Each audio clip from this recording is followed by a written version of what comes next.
Between May and June of this year, Paula Magee entered the homes of 6 Oldham pensioners, the oldest of who was 91, and stole from them a total of more than £200. She deceived her victims by pretending that she worked for the Christie, carrying sponsorship forms and a clipboard. She then encouraged them to leave the room so that she could steal their purse or their wallet.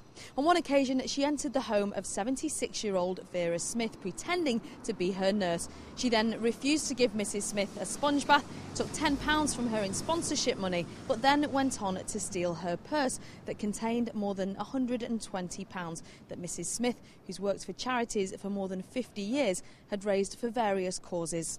Well, it's changed my life completely now. I've got a key in my door that it's locked, and I shout who's at the other side before I open it, and I've never done that in my life. I've been a free spirit.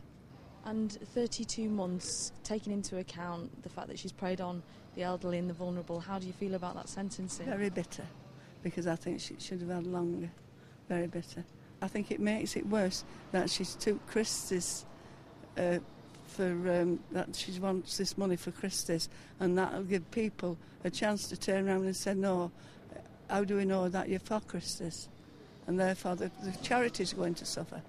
Today in court, the judge told Paula Magee that you have deliberately targeted the elderly in our society, who are, she said, the most vulnerable. She added not only was this mean and nasty, but had severe consequences for the mental health and social confidence of your victims.